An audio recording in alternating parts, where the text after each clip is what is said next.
perfect. Okay, cool. Yeah. Hi guys, welcome to the Streets of Inspiration talk show. Today we are having a very special guest with us. Her name is Annelize Oosthuyse and my name is Charlotte Diluji. And Annelize is a very accomplished woman. She is a registered accountant, registered tax practitioner. She is a registered teacher as well. So Annelize, I've invited you to the show because I had long time planned to invite you actually. The time I had the idea for a talk show, I literally wrote down your name. I was like, I have to interview this woman because I met you at a lecture last year, and when you spoke, your passion for teaching just stood out for me. So when I had the idea for the talk show, I was like, I have to speak to this woman because I think young people can learn a lot from you. So from my side, you inspire me a lot, and I really want young people to really get your wisdom and get all your experience today. Well, good morning, and thank you for the invitation, and thank you for your kind words. I really appreciate that. It's only a pleasure, trust me. We can start by just you introducing yourself. Who is Annelize Oosthuyse? Okay, Annelize is a, actually, I would think an introverted, shy person. That would come as a shock to most of the people that know me, but with a passion for accounting. Studied accounting at university, worked in practice for 21 years, and then decided to become a teacher. Don't know why, but it happened. I think it's because I have a passion for accounting. I love accounting, love figures. They don't talk back. Okay, I think we missed a bit of that because of the audio. You can just do what you've done now. Just sit maybe close to the audio. Okay. Yeah, then. Okay, can you hear me now? Yeah, that's perfect. You see, now we are winning. Okay, cool. Okay, now I'm saying I studied accounting at the university. It was actually the Randse Afrikaanse Universiteit, now UJ, and became an accountant. For 20 to 21 years, loved accounting, and I think it's not vain of me to say that, but I think I'm a very, very good accountant. I have an absolute understanding for the way business works, and the seed was planted by one of my employees once that I'm a very good teacher when I try to explain to them how accounting works. And the principal of the school that I'm actually currently working at contacted me one day and said that they were in need of a teacher, and I think my life changed because then I became a teacher and I love every minute of it. Oh my gosh, I love how your face just glows up when you speak about teaching. It's really so nice to see. So, because now, evidently from your achievements and what you were able to do with your life, I think you're the perfect person to interview at this point, because most of the young people are going back to school. Most of them are starting new qualifications. Most of them are supplementing exams. So I want to know from you, what have you done over the years consistently that has ensured that you become academically successful? What are some of the things that you do to make sure that you pass every exam, every assignment, every task that you are given? Well, I'm going to tell you what I've always told my son, who's going to be 21 in a couple of weeks, that when you study and when you do something for your own education, that's for yourself. Nobody can take that away from you.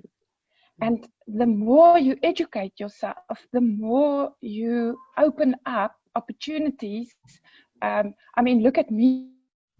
Who would have thought that a person in BCom accounting would be a teacher one day? People look at me and say, that doesn't make sense, but they don't understand that in studying BCom accounting, it opened the door for the teaching opportunity. So what I'm saying is, what's motivating to me is this I do for myself. I am creating this person, and all my knowledge I'm handing over to other people, bettering other people's lives, and I think that's my motivation. Sure. Yeah, I think that is really interesting that you really do have a passion for teaching. Like, I can attest to that, because every time that we had a lecture, the input that you gave just echoed your passion for teaching. So I think you made the right decision, and I celebrate you for that. Now, I want to know, back in your tertiary years when you were a student and not yet in the workplace, how did you handle that transition from being a student into going fully into the workplace? What's the difference between the theory you learned in school and what you actually found in the workplace? Yeah, it's actually very nice of you, and it's a good question, because I think sometimes people have a misconception or perception of what it's like. You come from university, I'm going to be honest with you, you think you know everything. Yeah. Oh, look at me, I'm the greed, You Yes. walk into a workplace and you actually know nothing. And the best advice I can give people is to listen and learn from the people that has already done the job that you are doing at that moment, because that's the best transition. Don't walk into a workplace thinking you know everything, because you don't. You have book knowledge, but that's what happened to me. I had a bookkeeping lady, and she never had a degree. Yeah. I think she was my mentor, and the things that I learned from her, I couldn't have learned from a book from university. True. Education. So that's what I'm trying to say. Young people must understand. I know it's very frustrating, because they feel, how can they gain experience if nobody's giving them the opportunity? True. But when you do get the opportunity, listen to the people with experience, because they will teach you the right stuff to survive in practice. Because I think there's a huge gap between what you have at university or tertiary and what you have in practice. Well, I can attest to that, because when I came from varsity and going into the workplace, it was a whole different ball game. So it's really true what you were saying, that young people should actually listen to people with experience, because practical experience is better than theory, what you know in theory. So I really echo your statement. And then now, because in your qualifications, you've indicated that you are a member of several boards. You are a member of South African Institute of Business Accountants, South African Institute of Tax Professionals, and South African Council of Educators. So being a member of these several boards, what kind of responsibility does that come with? Because I have young professionals that are new to the accounting field that will be watching the show. So what sort of responsibility does that come with? Okay, so it's huge. I'm going to start off with SAIBA, the Southern African Institute for Business Accountants, and with SAIT, Southern African Institute for Tax Practitioners. Yeah.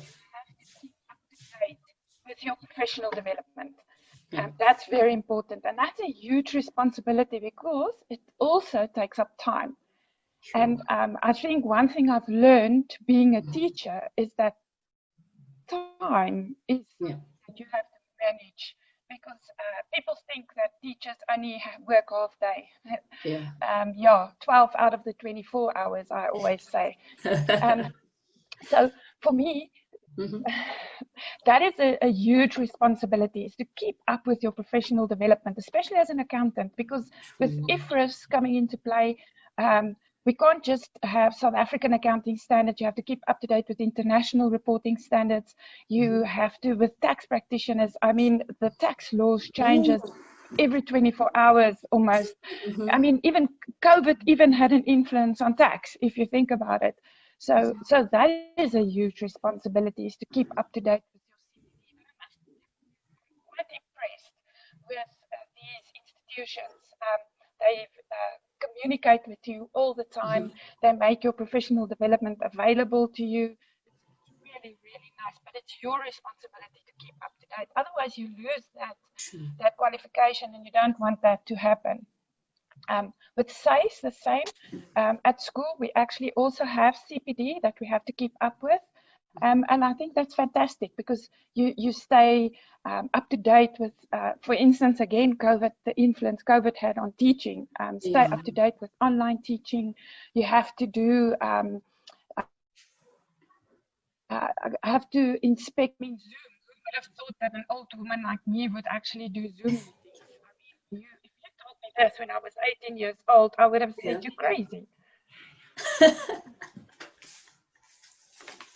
Well, I think you look very beautiful. Oh, at your age, you look very graceful. So now that now that you've touched on the COVID-19 pandemic, and we have a lot of learners that were disturbed by the pandemic, like having to go from contact learning to online learning, and coming into 2021 and it being just a new year, we don't know really what to expect. We don't know what's going to happen this year. We don't know what our metrics for this year will be faced with. So because you are successful at what you do, I just want to know, how did you remain focused in your journey? Because I can imagine at some point you had these achievements as your goals. So how did you remain focused on what you wanted to achieve despite the disturbances that come externally from the outside? How did you remain focused on what you wanted to achieve over the years? Well, to be honest,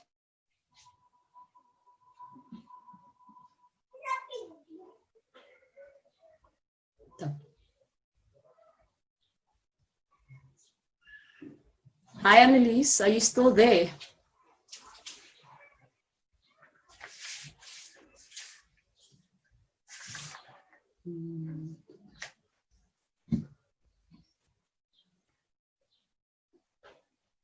learners dependent on me to,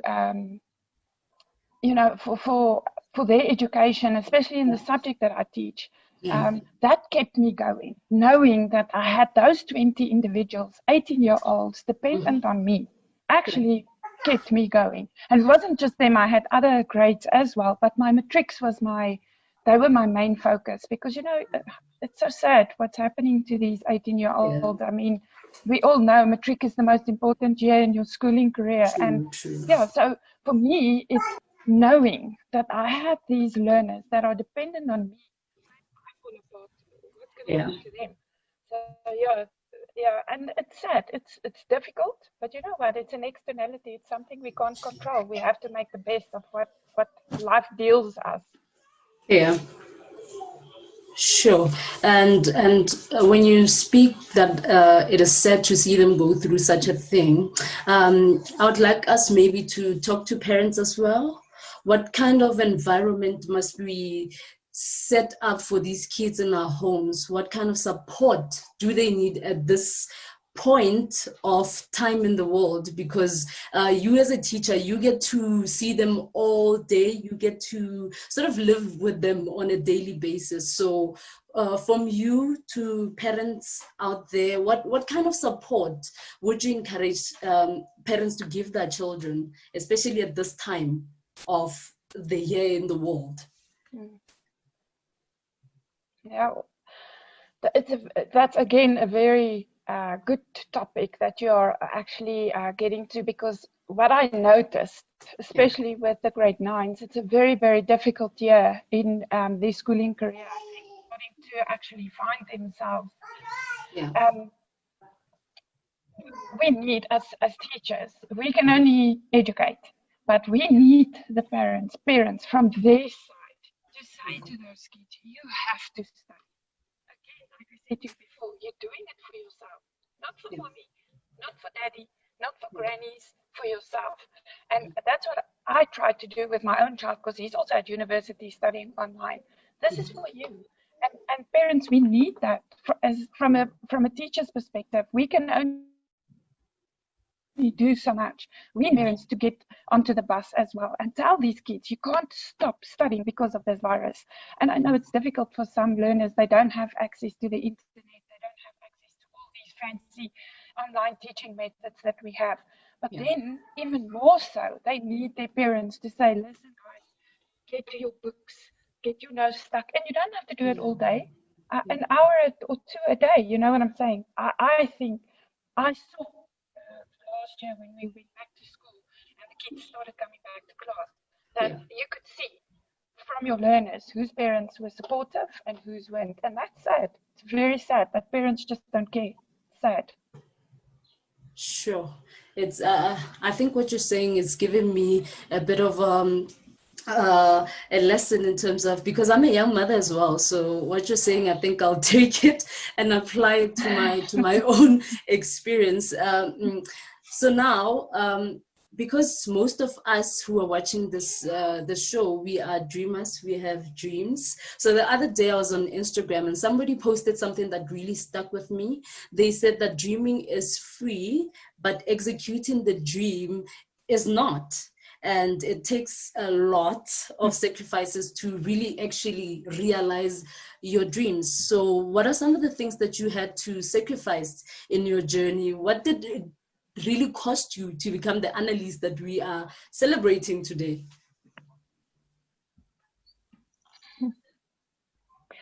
Well, I'm going to be honest with you. My family calls me a nerd. So I would say that a lot of the things that I sacrificed is maybe socializing with friends. I remember once when I was doing my BCom in accounting, I was writing accounting on the Saturday morning, and I know a lot of students will know that we always write accounting on a Saturday. Don't know why.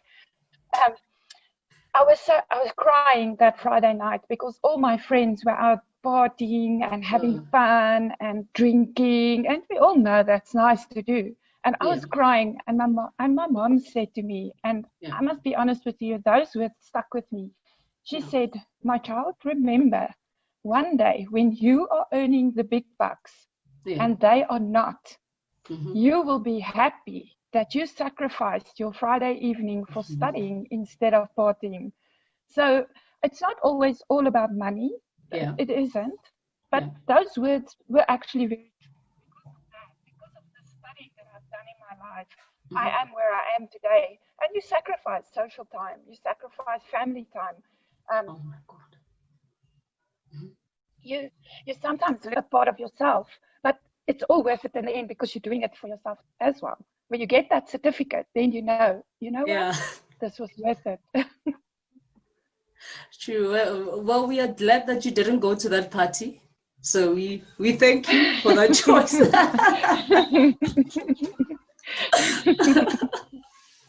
So now I see that from your journey, you went from being a business accountant to being a tax practitioner and to making that transition into education, which is a whole different field on its own.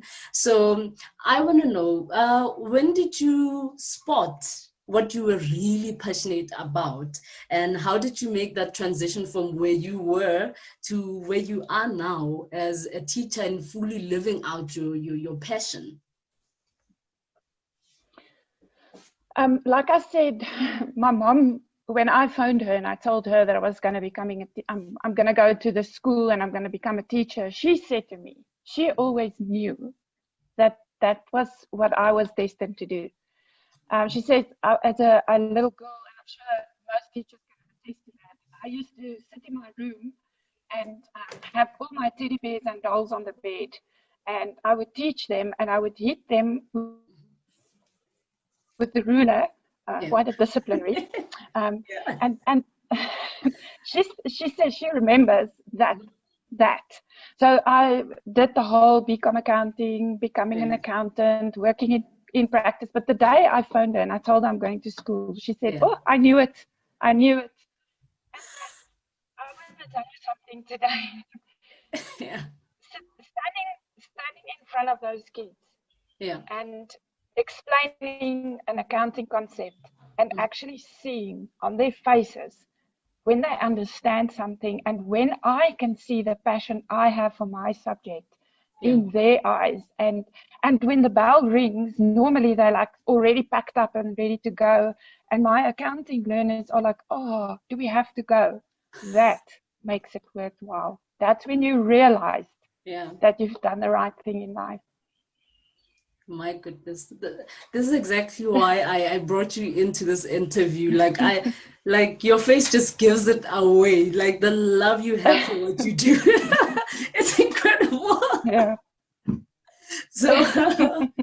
So now, being a young woman as I am, and talking to an experienced woman like yourself, I want to know, how do you balance being a mother, being a wife, and being excellent at your career? How do you do that? Please tell me, woman to woman, how do you do that? How do you balance everything? It's no, I'm going to be honest with you. It's sometimes very difficult, especially the past year was a very difficult year for me, because I had many things that was going on. We had COVID. I was studying myself. My son is at university. My husband has his own business, so we were affected by COVID. So this year was actually 2020 was a that saying. It's difficult sometimes, and sometimes I also break down and cry.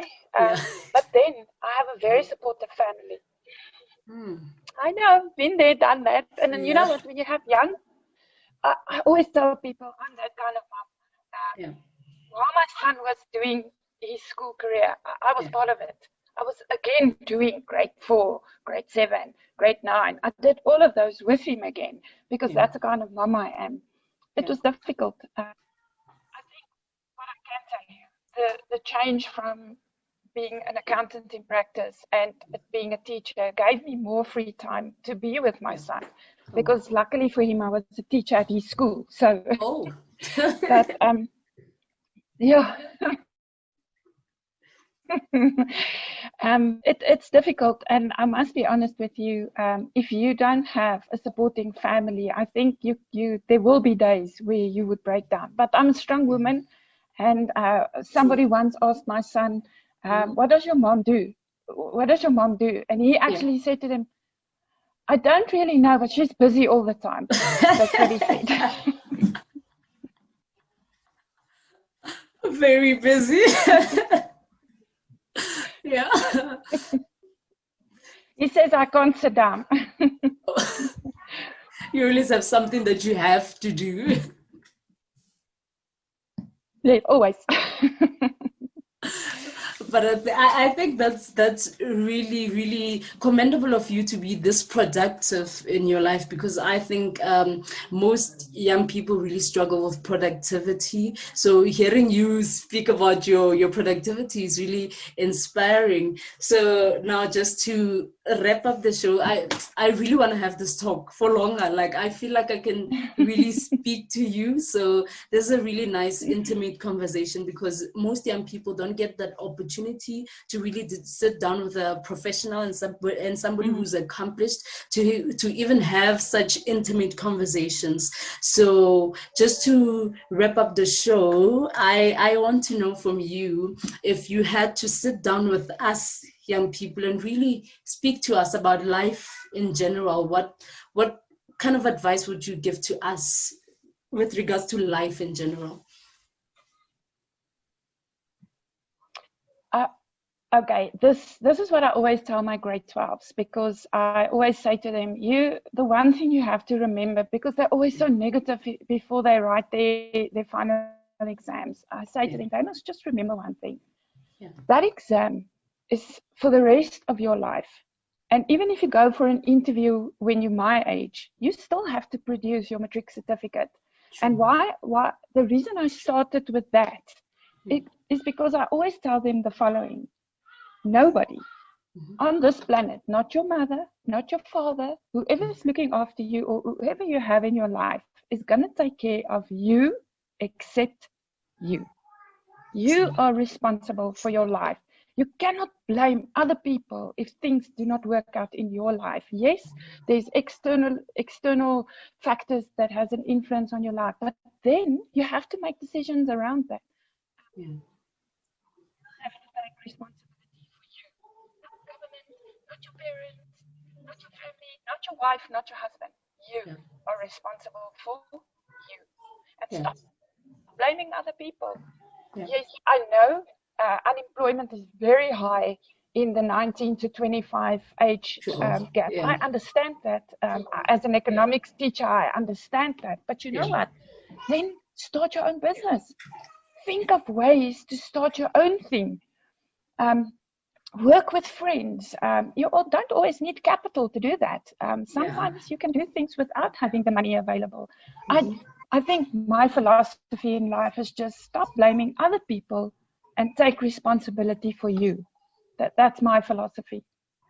Sure. I think what you've just said is really life-changing, because I think as young people, if we can grab on that and really take responsibility for everything that we do in life and become accountable, I think we will end up successful as you are. Because I think also on the point that you just stated now, that young people must really start thinking about starting their own businesses, I think you are really onto something, because entrepreneurship is really underestimated, but it really could be life-changing for most of us out here.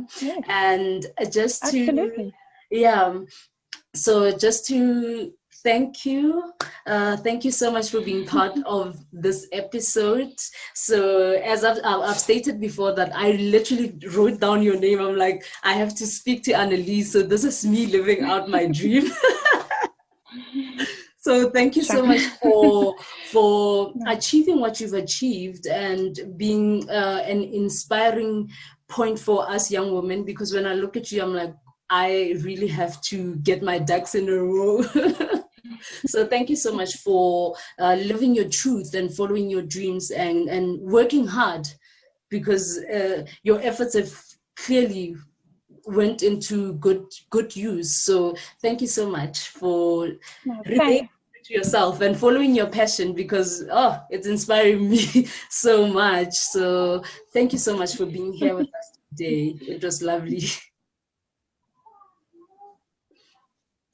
Thank you for your kind words. It really means a lot to me. And I really am very happy that I can touch people. It's nice. It's nice. I like that. It makes me feel whole. Thank you. Thank you. Thank you. It was only a pleasure. So there you have it, guys. We had Annelize. Listen to the show over and over again so you can really get the message of the show. As she said, take responsibility for your life. And we've seen what she was able to accomplish with taking responsibility for her own life. So if we can follow in that same path, we will be successful in life. And thank you so much, everybody, for tuning into the show. This is the Streets of Inspiration Talk Show. Catch us on the next episode. Thank you.